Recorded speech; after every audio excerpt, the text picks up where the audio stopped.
தர்மஸ்தலா கடந்த 5 அப்டேட்டை பார்த்து அடுத்து இப்போ 6வது அப்டேட் பார்க்க போகிறோம். ஸோ இது அப்டேட் இல்லைங்க, நம்ம தமிழ்நாட்டில் இருக்கிற பிரபல நியூஸ் பேப்பர் நிறுவனம் வெளியிட்ட ஒரு செய்தியை பற்றின விஷயங்கள் தான் நாம் இதில் டீகோட் பண்ணி பார்க்க போகிறோம். அது மட்டும் இல்லாமல் இந்த தர்மஸ்தலாவில் என்ன விஷயங்கள் நடந்தது ஆரம்பத்திலிருந்து நம்ம வீடியோவை ஃபாலோ பண்ணி பார்த்துட்டு இருக்க எல்லாருக்குமே தெரியும். அப்படி உங்களுக்கு தெரியாத பட்சத்தில் புது சப்ஸ்கிரைபர்ஸ் நீங்கள் பார்த்துட்டு இருக்கீங்க அப்படின்னா, நான் ஆல்ரெடி பேசியிருந்த 5 அப்டேட் வீடியோக்கான லிங்க் நான் டிஸ்கிரிப்ஷனில் ஷேர் பண்ணுறேன்.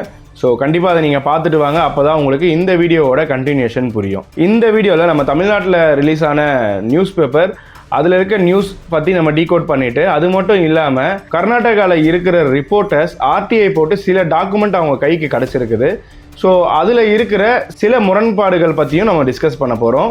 ஸோ எல்லாமே இந்த வீடியோவில் கிளியர் கட்டாக பார்த்துடலாம். ஸோ வீடியோவை ஃபுல்லாக பாருங்கள். டீகோட் நேயர்களுக்கு எனது அன்பு வணக்கங்கள். நான் உங்கள் ஜோதி பாபு.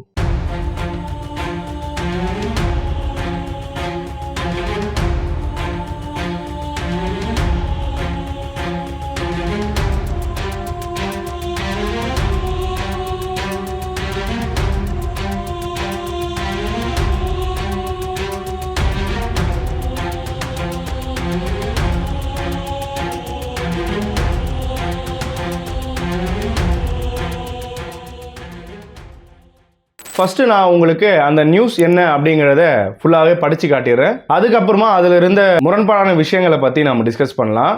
டிஜிபி பிரணாப் முகந்தி தலைமையிலான சிறப்பு புலனாய்வு போலீசார் புகார்தாரர் சின்னையா வனப்பகுதியில் காட்டிய 16 இடங்களில் 25 அடி ஆழம் வரை தோண்டி பார்த்தனர். இதில் சில எலும்புக்கூடுகள் கிடைத்தன. ஆனால் அவர்கள் தற்கொலை செய்து கொண்டவர்கள் என்று தெரிய வந்துள்ளது. புகார்தாரர் கூறியபடி 100 கணக்கான பெண்கள் சடலங்கள் புதைக்கப்பட்டதற்கு எந்த ஆதாரமும் கிடைக்கவில்லை. இதையடுத்து பாஜக உள்ளிட்ட எதிர்க்கட்சிகள் கர்நாடக காங்கிரஸ் அரசை கடுமையாக விமர்சித்தனர். கோவிலின் புனித தன்மையை கெடுப்பதற்கும் அவப்பெயரை ஏற்படுத்தவும் ஏதோ சதி நடந்திருக்கிறது. இதற்கு சித்தராமையா தலைமையிலான காங்கிரஸ் அரசு துணை போயிருக்கிறது என்று குற்றம் சாட்டினர். இடதுசாரிகள் வெளிநாட்டிலிருந்து நிதி உதவி செய்து தர்மஸ்தல கோவிலுக்கு அவப்பெயர் ஏற்படுத்தியதாக பாஜக தலைவர்கள் பேரணி நடத்தினர். வழக்கு விசாரணையை தேசிய புலனாய்வு நிறுவனத்திற்கு மாற்ற வேண்டும் என வலியுறுத்தினர். இதைத் தொடர்ந்து எஸ்ஐடிக்கு புகார்தாரர் சின்னையா மீது சந்தேகம் எழுந்தது. அவரை கைது செய்து விசாரித்த பொழுது நீதிபதி முன் நான் சிலரின் தூண்டுதல் பெயரில் பொய் புகார் அளித்தேன், என்னை மன்னித்து விடுங்கள் என்று கூறினார். இதையடுத்து அவர் அளித்த வாக்குமூலத்தில் மங்களூரு உஜிரேவில் வசிக்கும் மகேஷ் ஷெட்டி திம்மரோடி அவர் வீட்டில் சில மாதங்கள் தங்கியிருந்ததாக கூறினார். இதையடுத்து இந்த வழக்கின் விசாரணை திசை திரும்பியது. இந்த செய்தித்தாளில் வந்த விஷயங்களில் விஷயமா நம்ம என்ன பார்க்கலாம்னா, இந்த எலும்புக்கூடுகள் தற்கொலை செய்து கொண்டவர்களோட எலும்புக்கூடு அப்படின்னு ஒரு விஷயம் போட்டிருந்தாங்க. இது தற்கொலை செய்தவர்களோட எலும்புக்கூடு அப்படின்றத யாரு வெளியிட்டாங்க ரிப்போர்ட் அப்படிங்கிறது எந்த குறிப்புமே இல்லை. ஒன்று எஸ்ஐடி சொல்லியிருக்கணும், அப்படி இல்லை அப்படின்னா ஹோம் மினிஸ்ட்ரியிலேருந்து இந்த இன்ஃபர்மேஷன் வெளியே வந்திருக்கணும். அது மட்டும் இல்லாமல் இந்த எலும்புகள் எல்லாமே ஹைதராபாத் எஃப்எஸ்எல் டீமுக்கு அனுப்பப்பட்டிருக்கு. அங்கே ஆய்வு நடந்துக்கிட்டு இருக்கு. இதற்கிடையில் இவங்களுக்கு இந்த எலும்புக்கூட பற்றின ரிப்போர்ட் யார் கொடுத்தாங்க அப்படிங்கிறது தெரியலை. இந்த செய்தியானது கடந்த 30ஆம் தேதி ஆகஸ்ட் 2025 சனிக்கிழமை அன்னைக்கு ரிலீஸ் ஆனது. ஸோ அதுக்கு ஒரு 2-3 நாளைக்கு முன்னாடி தான் எஸ்ஐடி சீஃப் பிரணாப் முகந்தி அவர் we are still waiting for FSL report அப்படிங்கிற ஒரு விஷயத்தையும் சொல்லியிருக்காரு. அப்படி இருக்கும் பட்சத்தில் இவங்களுக்கு இந்த எலும்புக்கூடானது தற்கொலை செய்து கொண்டவர்களோட எலும்புக்கூடு அப்படிங்கிற ஒரு விஷயம் எப்படி இவங்க போட்டிருக்காங்க அப்படிங்கிறது எல்லாருக்குமே கேள்விக்குறியாக தான் இருக்குது. இதற்கு முன்னாடியே ஹோம் மினிஸ்டர் பரமேஸ்வரா அவர்கள் இந்த எஸ்ஐடியோட விசாரணையானது 90 நாட்களுக்கு நடக்கும், அது வரைக்கும் எங்களால் எந்தவித ரிப்போர்ட்டுமே வெளியே கொடுக்க முடியாது, எந்தவித ரிப்போர்ட்டுமே எங்களால் வெளியே சொல்ல முடியாது, மீடியாக்கோ எதுக்குமே நாங்கள் கொடுக்க மாட்டோம், இது வரைக்கும் லீக் ஆகலை, இனிமேல் நாங்கள் லீக் பண்ண மாட்டோம், இந்த விசாரணை முடிகிற வரையும் நாங்கள் எதுவுமே வெளியே சொல்ல மாட்டோங்கிறது தான் அவரோட ஸ்டேட்மெண்ட்டாக இருந்துச்சு. அது மட்டும் இல்லாமல் எஸ்ஐடி கிட்ட இருந்தும் எந்த இன்ஃபர்மேஷனும் வெளியே வராது அப்படிங்கிற ஒரு விஷயமும் சொல்லியிருந்தாரு. ஸோ இந்த இடத்துல தான் நமக்கு ஒரு டவுட் வருது. இந்த FSL ரிப்போர்ட்டே வெளியே வரல அப்படிங்கிறப்ப இது ஆணோட எலும்புக்கூடு, அது மட்டும் இல்லாமல் இது தற்கொலை செய்து கொண்டவங்களோட எலும்புக்கூடு அப்படிங்கிறத எந்த ரிப்போர்ட்டின் அடிப்படையில் இவங்க நியூஸாக போடுறாங்க அப்படிங்கிறது தெரியலை. இந்த புகார்தாரர் சின்னையா நீதிபதி முன் நான் பொய் புகார் அளிச்சிட்டேன், என்னை மன்னிச்சிருங்க அப்படின்னு கேட்டதா ஒரு விஷயம் போட்டிருந்தாங்க. இந்த விசாரணையானது பெல்தங்கடி நீதிமன்றத்தில் SIT சீஃப் பிரணப் முகந்தி, இந்த சின்னையாவோட வழக்கறிஞர் தனஞ்சயன், அது மட்டும் இல்லாம நீதிபதி இவங்களோட முன்னிலையில ஒரு க்ளோஸ்டு டோர் என்கொயரியா தான் இது நடந்திருந்தது. அது மட்டும் இல்லாம அந்த டைம்ல தான் SIT சொல்லியிருந்தாங்க சௌஜன்யாவோட வழக்குல இவர் சில விஷயங்களை மாத்தி சொல்றாரு, அதனால நாங்க எங்க கஸ்டடிக்கு எடுக்க விரும்புறோம் அப்படின்னு சொல்லிட்டு அபிடேவிட்டும் சப்மிட் பண்றாங்க. SITயோட வேண்டுகோளை நீதிபதி அக்செப்ட் பண்ணியிருந்தாரு. சோ சின்னையா அங்கிருந்து 10 நாளைக்கு கஸ்டடிக்கும் போயிருக்காரு. அது மட்டும் இல்லாம இவரோட அட்வொகேட் தனஞ்சயன் இது போல சௌஜன்யா வழக்குல நிறைய விஷயங்கள் மாத்தி சொல்லியிருக்காரு. அது மட்டும் இல்லாம இவருக்கு இருந்த நெருக்கடி பயம் காரணத்தினால தோண்ட வேண்டிய நிறைய இடங்களை இவர் காட்டல, அதுக்கு மாறா வேற இடங்கள் தான் காமிச்சிருக்காரு. அதுக்கு அவருக்கு இருந்த பயம் தான் காரணம் அப்படிங்கிற ஒரு விஷயத்த சொல்லியிருக்காரு. அது மட்டும் இல்லாம சில பேரோட தூண்டுதலால தான் நான் இதை பண்ணியிருந்தேன் அப்படிங்கிற ஒரு விஷயத்த சொல்லியிருக்காரு அப்படின்னு பார்த்தோம். அப்படின்னா இந்த விஷயம், அதாவது சின்னையா அரெஸ்ட் ஆகி இந்த நியூஸ் ரிலீஸ் ஆகும்போது பார்த்தீங்கன்னா 1 வாரம் ஆயிருக்கு கரெக்டா. அப்போது நிறைய பேர் அரெஸ்ட் பண்ணியிருக்கணுமே, யார் யாரெல்லாம் ஈடுபட்டிருக்காங்க அப்படிங்கிறத விசாரித்து SIT கண்டிப்பாக அரெஸ்ட் பண்ணியிருக்கணும். ஆனால் எந்தவித அரெஸ்ட்டுமே நடக்கலை. இதில் இன்னொரு விஷயம் என்னன்னு கேட்டிங்கன்னா, இந்த மகேஷ் ஷெட்டி திமுரோடி அவரோட வீட்டில் இவர் தங்கி இருந்ததா ஒரு செய்தி இருக்குது. அது என்னன்னு பார்த்தீங்கன்னா, இவர் இந்த கம்ப்ளைண்ட்டை ரைஸ் பண்ணும்போது இவருக்கு ஏகப்பட்ட கொலை மிரட்டல் இருந்தது, ஏகப்பட்ட ஒரு ப்ரெஷர் இருந்தது. அது எல்லாருக்குமே தெரியும். இவ்வளோ பெரிய ஸ்தலத்துக்கு மேலே ஒருத்தன் கம்ப்ளைண்ட் பண்ணுறான் அப்படிங்கிறப்ப கண்டிப்பாக அவங்க மேலே இருக்கிற ப்ரெஷர்ஸே எல்லாருக்குமே தெரியும், எவ்வளோ பெரிய ப்ரெஷர் வரும் அப்படிங்கிறது. அந்த டைமில் SIT இவருக்கு தங்குமிடம் அமைச்சு தரணுமா அப்படின்னு கேட்கும்போது, இல்லை எனக்கு எங்கேயுமே சேஃப்டி இருக்காது, எனக்கு இந்த ஊரில் மகேஷ் ஷெட்டி திம்மரோடி அவரோட வீடை தவிர வேற எந்த வீடுமே எனக்கு பாதுகாப்பாக இருக்காது, அவரை தவிர எனக்கு யாருமே பாதுகாப்பா இருக்க முடியாது அப்படிங்கிற ஒரு விஷயத்த ரொம்பவுமே கிளியர் கட்டா சொல்லியிருந்தாரு. அது மட்டும் இல்லாம அவர் ஒரு பெரிய தலைவரும் கூட. தர்மசாலாவை எதிர்த்து அவர் 10-15 வருஷமா போராடிட்டும் வராரு. எனக்கு அவர் மேலதான் நம்பிக்கை இருக்கு. SIT ஆகிய உங்களுக்கு இந்த விஷயத்துல ஆட்சேபனை இல்லை அப்படின்னா கண்டிப்பா நான் அங்கேயே தங்கிக்கிறேன் அப்படின்னு ஒரு விஷயத்த சொல்லியிருந்தாரு. இதையடுத்து SITயோட சம்மதத்தோட தான் இவர் மகேஷ் ஷெட்டி திம்மரோடியோட வீட்டில் இருக்காரு. அது மட்டும் இல்லாம SIT தினமும் காலையில இவரை திம்மரோடி அவர்கள் வீட்டில இருந்து தான் பிக்கப் பண்ணுவாங்க, திருப்பியும் அவரோட வீட்லயே எடுத்துட்டு போய் டிராப் பண்ணிடுவாங்க ஈவினிங். அப்படி இருக்கும்போது இவர் யாருக்குமே தெரியாம எங்கேயுமே தங்கி இல்லை அப்படிங்கிற ஒரு விஷயம் இது மூலியமாவே கிளியர் ஆகுது. இதுல இன்னொரு விஷயம்தான் பெரிய விஷயமா பார்க்கப்பட்டது. 25 அடி ஆழம் தோண்டினார்கள் அப்படிங்கிறது. இது என்ன சொல்றதுன்னே எனக்கு தெரியல. ஆக்சுவலா அங்க நடந்தது பாத்தீங்கன்னா, இந்த சாட்சி சின்னையா நான் 6 அடியில புதைச்சிருந்தேன் அப்படிங்கிற ஒரு விஷயத்தை சொல்லியிருந்தாரு. அங்க இருந்த மக்கள், அங்க இருக்கிற பணியாளர்கள்லாம் பாத்தீங்கன்னா, இங்க நிறைய மணல் திட்டுகள்லாம் வந்துருச்சு வெள்ளம் வந்த சமயத்துல, அதனால நீங்க இன்னும் ஒரு 2 அடி எக்ஸ்ட்ராவா தோண்டுங்க அப்படிங்கிறத சஜஸ்ட் பண்ணியிருந்தாங்க. அதை ஏத்து 8ல இருந்து 10க்குள்ள மேக்சிமம் ஆஃப் 8 தான். ஸோ சில இடங்கள்ல இன்னும் ஒரு 2 அடி 1 அடி எக்ஸ்ட்ரா தோண்டி இருப்பாங்களே தவிர நம்ம ரவுண்ட் ஆஃபா பார்த்தாலுமே 10 அடி தான் தோண்டி இருக்கோம் அப்படிங்கிறத SIT மூலியமாவே இன்ஃபர்மேஷன் வந்திருக்கு. அது மட்டும் இல்லாம ஹோம் மினிஸ்டர் அவர்கள் இந்த மண் லேட்டரைட் மண், அதிகமான அமிலத்தன்மை உள்ள ஒரு மண், ஒரு 8-10 வருஷத்துக்குள்ள முழு உடம்பையுமே ஒரு துண்டு எலும்புமே கிடைக்காத அளவுக்கு மொத்தமா அரிச்சு எடுத்துரும், அந்த அளவுக்கு இது ஒரு பவரான மண். ஸோ அதனால அந்த மணல்களை கூட நாங்க ஆய்வுக்கு அனுப்பியிருக்கோம். அதாவது பாடியில ரிலீஸ் ஆகிற பாஸ்பேட் அந்த மண்ணில் இருக்கும், அது மாதிரி ஏதாவது கிடைக்க வாய்ப்பு இருக்கா அப்படிங்கிறதுக்காக தான் அந்த மண்ணையுமே நாங்க சோதனைக்காக உட்படுத்தி அதையுமே FSL டீமுக்கு அனுப்பியிருக்கோம் அப்படிங்கிற ஒரு விஷயத்தையுமே சொல்றாரு. இந்த சாட்சி சின்னையா 23ஆம் தேதி ஆகஸ்ட் 2025 சனிக்கிழமை அன்னைக்கு அரெஸ்ட் ஆகுறாரு. அதுக்கு அடுத்த வாரம் SIT அதிகாரிகள் அங்க இருக்கிற கிராம பஞ்சாயத்து, அதாவது தர்மசாலாவில் இருக்கிற பஞ்சாயத்து ஆபீஸ்ல ரைட் நடத்தி இருக்காங்க. சில தரவுகள்லாம் பார்த்து நிறைய விசாரணை பண்ணிட்டு இருக்கிறதா நமக்கு தகவல் இருக்கு. அது மட்டும் இல்லாம 1995 2014 வரைக்கும் வேலை செஞ்ச பஞ்சாயத்து டெவலப்மெண்ட் ஆபீசர்ஸ் 6 பேருக்குமே சம்மன் அனுப்பியிருக்காங்க இந்த விசாரணைக்கு வரணும் அப்படின்னு. இதுக்கிடையில தான் சௌஜன்யாவோட தாயார் இந்த சின்னையா ஆல்ரெடி இந்த விஷயம் தெரிஞ்சு மறைச்சிருக்காரு. சின்னையாவோட அக்கா ஆல்ரெடி எங்க மாமா விட்டல் அவர்கிட்ட இதை பத்தி சொல்லியிருக்காங்க. என் குழந்தைய பத்தி தெரிஞ்சும் இவர் மறைச்சிருக்காரு அப்படிங்கிற ஒரு ரீசனால அவங்களுமே இப்போ ஒரு கம்ப்ளைண்ட் கொடுத்திருக்காங்க.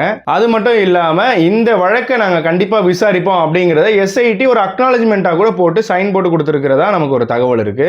சித்ரதுர்காவிலிருந்து நிதின் அப்படிங்கிறவர் தன் தங்கையை காணோம், தன் தங்கையோட போயிருந்த லேடி வந்துட்டாங்க, ஆனா தங்கையை காணோம், வரவே இல்லை, நான் கம்ப்ளைண்ட் கொடுத்தப்ப கூட எடுக்கவே இல்லை அப்படின்னு சொல்லிட்டு ஒரு கம்ப்ளைண்ட் கொடுத்து, ஆனா இது எந்த நியூஸ் பேப்பர்லயுமே ரிலீஸ் ஆகல. அதே மாதிரி இந்த கிராம பஞ்சாயத்துல நடந்த ரைடை பத்தியுமே எந்த நியூஸ்லயுமே நம்மளால பார்க்க முடியல. அது மட்டும் இல்லாம சின்னையாவே தப்பா சொல்றாரு அப்படின்னு வச்சுக்கிட்டாலும் அங்க இருக்க ஊர் மக்கள் சின்னையா வந்து நிறைய இடங்களை மாத்தி மாத்தி தான் காட்டுறாரு, அவர் புதைச்சதை நாங்க நிறைய பேர் பார்த்திருக்கோம், அந்த இடங்களை நாங்க காட்டுறோம், நீங்க அந்த இடத்துல தோண்டி பாருங்க நிறைய பிணங்கள் கிடைக்கும் அப்படின்னு அந்த ஊர் மக்கள் நிறைய பேர் வந்து சொல்றாங்க. சோ இந்த மாதிரியான விஷயங்கள்லாம் எந்த நியூஸ் பேப்பர்லயுமே வரல. இந்த ஊர் மக்கள் அப்படிங்கிறவங்க நடுவுல வந்து இந்த ஊர்ல சேர்ந்தவங்க கிடையாதுங்க, அந்த ஊர்லயே பிறந்து வளர்ந்த ஒரு நபர்கள் தான் இதெல்லாம் வந்து சொல்றாங்க. சோ இப்போ இதுல இருந்து நான் சொல்ல வர்றது என்னன்னா, இந்த சாட்சி சின்னையா காசு கொடுத்து அனுப்பியிருக்காங்க, அவரை பொய் சொல்லியிருக்காங்க அப்படின்னா இந்த இத்தனை ஊர் மக்களையுமே காசு கொடுத்து அனுப்பப்பட்டவர்களா அப்படிங்கிற ஒரு கேள்வி எழுதிங்க. நம்ம லாஸ்ட் வீடியோல பார்த்திருப்போம், சௌஜன்யாவை கடத்தும் போது பார்த்த ஐ விட்னஸ் வந்து சாட்சி சொல்லியிருக்காங்க எஸ்ஐடி முன்னாடி அப்படிங்கிற ஒரு விஷயமும் நம்ம பார்த்திருந்தோம். இதுவுமே எந்த நியூஸ் பேப்பர்லயும் இடம் பெற்றதா நான் கவனிக்கல, நான் பார்க்கல. இப்போ நான் சொன்ன இந்த தகவல்கள் எதுவுமே நியூஸ் பேப்பர்ல இடம் பெறல. அப்படிங்கிற போது இவர்கள் உண்மைதான் சொல்றாங்க, இந்த தகவலானது உண்மைதான் அப்படிங்கிறத நாம எப்படி நம்புறது அப்படிங்கிறதே தெரியல. மக்களுக்காக தான் மீடியா பேசணும். சோ இப்படி ஒரு பொய்யான செய்தி, அது மட்டும் இல்லாம அறகுறையான செய்திகள் வெளியிடுறதுனால மக்கள் மேனிபுலேட் ஆகுறாங்க. நான் இதை லாஸ்ட் வீடியோலயுமே பேசியிருப்பேன். நிறைய பேருக்கு தெரியல இது என்ன நடந்தது அப்படிங்கிறது தெரியல. ஆக மொத்தம் இப்போ ஒரு மேலோட்டமா அந்த சாட்சி சின்னையா வந்து பொய் கூறிவிட்டார், அவர் கைதாகிவிட்டார், இது மட்டும்தான் மக்கள் மனசுல நிக்குது. ஸோ இப்படி ஒரு தவறான செய்திகளை பரப்புறது மிகவுமே தவறு. இன்னொரு விஷயங்க, நான் வீடியோவோட ஸ்டார்டிங்ல சொல்லியிருந்தேன், அங்க இருக்க ரிப்போர்ட்டர் சிலர் ஆர்டிஐ போட்டு டாக்குமெண்ட் வாங்கியிருக்காங்க, அதாவது இந்த யூடிஆர் பண்ணி பாடிகளை புதைச்சிருப்பாங்கல்ல, ஸோ அந்த டாக்குமெண்ட்ஸை வாங்கியிருக்காங்க அப்படிங்கிற ஒரு விஷயம் நான் உங்களுக்கு சொல்லியிருந்தேன். இந்த எஸ்ஐடி கடந்த செவ்வாய்க்கிழமை நடத்தின அந்த ரைட்ல 6 பேருக்கு சம்மன் அனுப்பியிருப்பதா நான் சொல்லியிருந்தேன். அந்த 6 பேரோட கையெழுத்து, அதாவது இந்த 20 வருஷத்திலேயே 6 பேர் ஒர்க் பண்ணியிருக்காங்க அப்படின்னா நியர்லி ஒரு 6 பேரோட கையெழுத்தானது அந்த தரவுகள்ல இருந்திருக்கணும், கரெக்ட்டுங்களா? ஆனா கிட்டத்தட்ட பாத்தீங்கன்னா ஒரே மாதிரியான கையெழுத்து தான் எல்லா இடங்கள்லயுமே பார்க்கப்படுறதா ஒரு குற்றச்சாட்டு இருக்குங்க. இந்த ரிப்போர்ட் 1995 இருந்து 2015 வரைக்கும் இருக்கிற டாக்குமெண்ட்ஸ் எடுத்து பார்க்கும்போது இருக்கிற 8 டாக்குமெண்ட் எடுத்திருக்காங்க. அந்த 8 டாக்குமெண்ட்லயுமே பாத்தீங்கன்னா ஒரே மாதிரியான கையெழுத்துகள் தான் இருக்கு அப்படின்னு ஒரு குற்றச்சாட்டு இருக்குங்க. ஸோ 8 பேரோட கையெழுத்தும் ஒரே மாதிரி இருக்குமா? அப்படி இல்லைன்னா அந்த 6 பேர் 8 டாக்குமெண்ட் டிஃபரெண்டா எழுதி இருந்தா கூட ஒரே மாதிரி கையெழுத்து இருக்க வாய்ப்புகள் கம்மி. அது மட்டும் இல்லாம இந்த யூடிஆர் பண்ற பிணங்களை புதைக்கும் போது ஒரு வவுச்சர் எழுதி வாங்கி இருக்காங்க. அந்த வவுச்சர்ல யாரு புதைச்சா அப்படிங்கிற ஒரு நேம் ஃபில் பண்ற அந்த கையெழுத்தும் கையொப்பம் இடுவாங்க பாருங்க, இந்த காசை நான் தான் வாங்கியிருக்கேன் அப்படின்னு அந்த தொழிலாளி கையெழுத்து போட்டு வாங்குவார் பாருங்க, அந்த கையெழுத்துமே ஒன்னாவே இருக்கு. அப்ப அந்த தொழிலாளியே தன் பேரை ஃபில் பண்ணிட்டு தன் கையெழுத்தையும் போட்டு காசு வாங்கியிருக்காரா அப்படிங்கிறது தெரியல. 750 ரூபா பே பண்ண மாதிரியான ஒரு டீடைல்ஸ் இருக்கு. ஆனா நம்ம ப்ரீவியஸா பார்த்த வீடியோல பாத்தீங்கன்னா இந்த சின்னையாவை போலீஸ் அதிகாரிகள் வந்து புதைக்க சொல்லுவாங்க, அப்ப செலவுக்கு 200 ரூபா கொடுப்பாங்க அப்படிங்கிற மாதிரியான டீடைல்ஸ் தான் சொல்லியிருந்தாரு அந்த வீடியோக்கள் ரிலீஸ் ஆனதுல. ஆனா இப்ப வவுச்சர்ல எல்லாமே பாத்தீங்கன்னா புதைச்சவங்களுக்கு 750 ரூபா அப்படின்னு எழுதிருக்கு. சோ இதுலயுமே ஏதாவது மோசடிகள் நடந்திருக்கா அப்படிங்கிறது ஒரு கேள்விக்குறியா இருக்கு. இந்த சின்னையாவோட அண்ணன் தானாசி அவரோட கையொப்பம் இருக்கிற மாதிரியான ஒரு டாக்குமெண்ட் கூட கிடைச்சிருக்கு. இந்த 20 வருடத்துல சின்னையா புதைச்சது உண்மைதான். அது மட்டும் இல்லாம அவன் ஒரு திருடன், பிணத்து மேல இருக்கிற தங்க நகையெல்லாம் திருடி வச்சுப்பான் அப்படிங்கிற மாதிரி அந்த வைஸ் பிரசிடென்ட், அந்த பஞ்சாயத்தோட வைஸ் பிரசிடென்ட் ஸ்ரீனிவாஸ் பிரஸ் மீட்ல சொல்லியிருந்தாருங்க. ஸோ அவன் சொல்ற இடத்துல எல்லாமே பிணங்கள் கிடைக்கும், ஆனா அதெல்லாம் ப்ராப்பரா யூடிஆர் பண்ணி தான் புதைக்கப்பட்ட பிணங்கள் அப்படிங்கிற ஒரு விஷயத்த சொல்லியிருந்தாரு அந்த டைம்ல. ஆனா இப்ப கிடைச்சிருக்கிற இந்த தரவுகள் சொன்ன பாத்தீங்களா, அந்த ஒரு வவுச்சர்லயுமே சின்னையாவோட கையெழுத்து இல்லை. இந்த 20 வருஷத்துல ஒரு பிணம் கூட அவர் புதைச்சிருக்க மாட்டாரு. அவர் புதைச்சாருங்கிறது இந்த பஞ்சாயத்து மூலியமாவே அவங்களே தகவல் கொடுத்துருக்காங்க. ஆனால் இவர் புதைச்சிருக்காரு அப்படின்னா எந்த ஒரு வவுச்சர்லையுமே அவரோட கையெழுத்தே இல்லைங்க. அது மட்டும் இல்லாமல் சின்னையா இப்போ வந்து ரைஸ் பண்ண இந்த கம்ப்ளைண்ட்டை 2018 ஒரு காவல் அதிகாரி ரைஸ் பண்ணியிருக்காருங்க. ஆனால் அப்போ இது பல காரணங்களால் தட்டி போயிருக்கு. ஸோ மேபி இது அப்போ ஒரே டைமில் ரெடி பண்ணப்பட்ட டாக்குமெண்ட்ஸாக இருக்கலாம் அப்படிங்கிற ஒரு சந்தேகம் எழுது. இந்த சின்னையா இந்த கம்ப்ளைண்ட் ரைஸ் பண்ணி 2 மாதங்கள் ஆகுது. ஸோ இப்போ கூட அவங்க ரெடி பண்ணியிருக்கலாம் அப்படிங்கிற மாதிரியான சந்தேகமும் இருக்கு. இதையடுத்து 29 நவம்பர் 2010 ஒரு 35 வயது ஆண், 10 வயது பெண், 12 வயது பெண் குழந்தை, இவங்க 3 பேருமே ஆற்றங்கரையில குளிக்கும் போது கால் தவறி விழுந்து இறந்துட்டாங்க அப்படின்னு ஒரு டாக்குமெண்ட் பதியப்பட்டிருக்கு. அது அன்னைக்கே எரிச்சிருக்காங்க. ஸோ அதுக்கான ஒரு டாக்குமெண்ட்டுமே கிடைச்சிருக்குங்க இங்க. இப்போ இந்த 3 பேருமே யாரு, எங்க இருந்து வந்தாங்க, இப்போ இவங்க இந்த சீரீஸ் பார்க்கும்போது அப்பா 2 பெண்கள், அதாவது அவங்களோட பெண்கள் அப்படிங்கிற மாதிரி தான் தெரியுது. இது அன்னைக்கே இறந்தவங்கள ஏன் அன்னைக்கே எரிக்கணும் அப்படியுமே டாக்குமெண்ட்டுமே பதியப்பட்டிருக்கு. ஏன்னா இப்போ நான் போன வீடியோவில், அது முந்தின வீடியோவில் சொல்லியிருந்தேன், ஒரு அன்ஐடென்டிஃபைட் பாடி கிடைக்குது அப்படின்னா அதுக்கு எவ்வளோ ப்ரொசீஜர்ஸ் இருக்கு, அதை தாண்டி தான் அது புதைக்கவோ எரிக்கவோ செய்யணும் அப்படிங்கிறது. கிட்டத்தட்ட 15 நாளாவது காத்து இருக்க வேண்டும். ஆனா இவங்க அப்படி வெயிட் பண்ணவே இல்லைங்க, அன்னைக்கே எரிச்சிருக்காங்கன்றதே ஒரு சந்தேகத்தை தான் எழுப்புது. இதே மாதிரி பக்கத்து ஊரை சேர்ந்த ஒரு பெண், அவங்க அடையாளம் காணப்பட்டிருக்காங்க. அது மட்டும் இல்லாம அவங்களோட பாடி கரெக்டான பிரேத பரிசோதனைக்கு உட்படுத்தப்பட்டு கரெக்டான ப்ரொசீஜர்ல கொடுத்து அனுப்பியிருக்காங்க. இப்படி அடையாளம் தெரிஞ்ச உடல்களை கரெக்டா ஒப்படைச்சிருக்காங்க.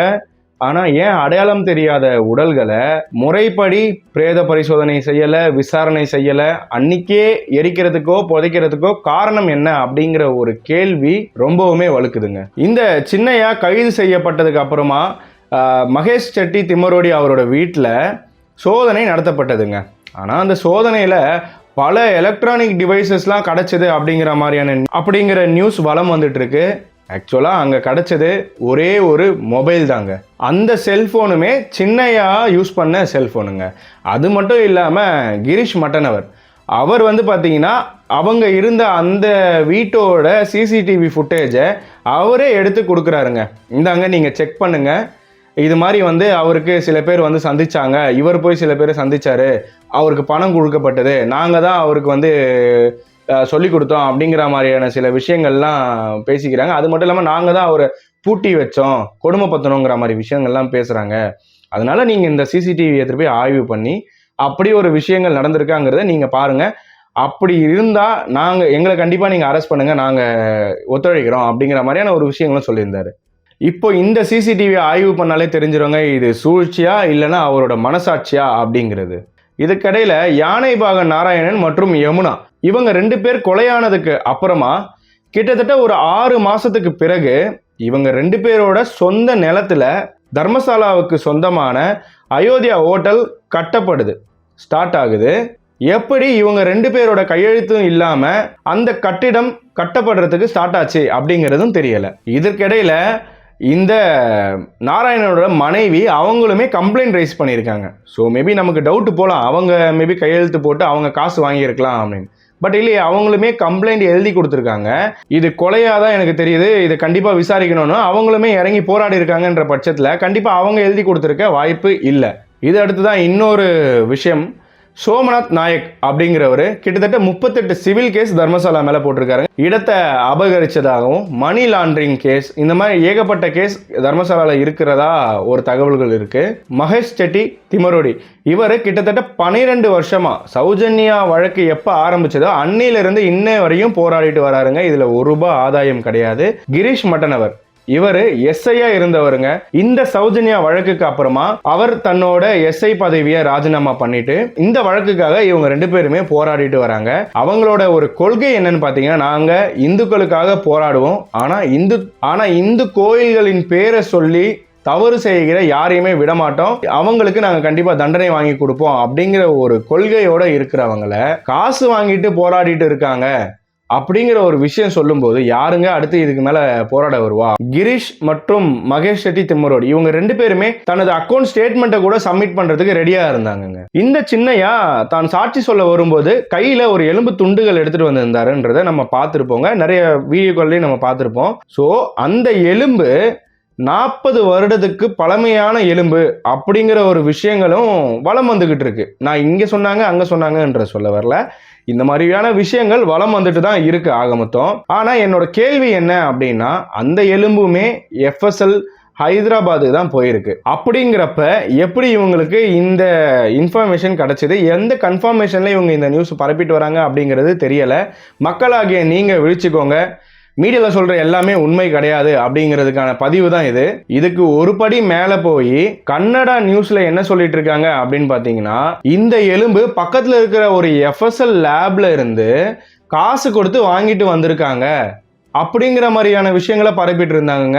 அப்போதான் கிரீஷ் மட்டன் அவர் என்ன சொல்லியிருந்தார் பாத்தீங்கன்னா, அது எந்த FSLன்னு சொல்லுங்க, அங்க SIT ரைடு போகட்டும், அப்படி அங்க உண்மையாக தான் இருந்துச்சு அப்படின்னா எங்களை அரெஸ்ட் பண்ணுங்க. ஸோ இதுல இருந்து இவரோட உண்மைத்தன்மையானது தெரிய வருது. ஸோ இப்போ வரைக்கும் இருக்கிற அப்டேட்ஸ் இதுதான்.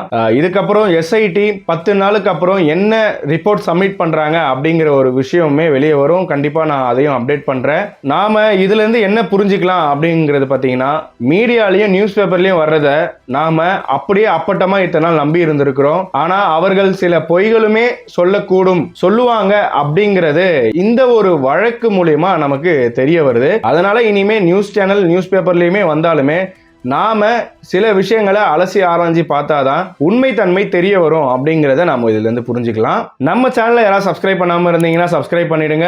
அது மட்டும் இல்லாம பெல் பட்டன் ஆன் பண்ணிக்கோங்க. அப்பதான் உங்களுக்கு நோட்டிபிகேஷன், நான் போடுற எல்லா வீடியோஸ்க்கான நோட்டிபிகேஷன் உங்களை சேரும். இந்த மாதிரியான ஒரு வழக்கு நடந்திருக்கு. அது மட்டும் இல்லாம நியூஸ் பேப்பர்ல இப்படிலாம் பரவிட்டு இருக்கு அப்படின்னு யாராவது சொல்லிட்டு இருக்காங்க அப்படின்னா அவங்களுக்கு இந்த வீடியோ அனுப்புங்க. ஸோ உண்மைத்தன்மை அவங்களுக்கு புரிய ஒரு வாய்ப்பா இருக்கும். அது மட்டும் இல்லாம இந்த வழக்கை பத்தின உங்களோட ஒப்பீனியன்ஸை கமெண்டா போடுங்க. கண்டிப்பா நான் எல்லாரோட கமெண்ட்டுமே படிப்பேன். நான் கடைசியா போட்ட வீடியோ அண்ட் அதுக்கு முன்னாடி போட்ட வீடியோஸ்ல பார்த்துருந்தேன். நிறைய பேர் உங்களோட ஆதங்கத்தை கமெண்ட்ஸை தெரிவித்து வந்துட்டு இருக்கீங்க. கண்டிப்பா இதே போல சப்போர்ட் பண்ணுங்க. நான் இன்னும் நிறைய நியூஸ் எடுத்து உங்களுக்கு சேர்க்கிறேன். தொடர்ந்து இணைந்திருங்கள். நான் உங்கள் ஜோதி பாபு. நன்றி.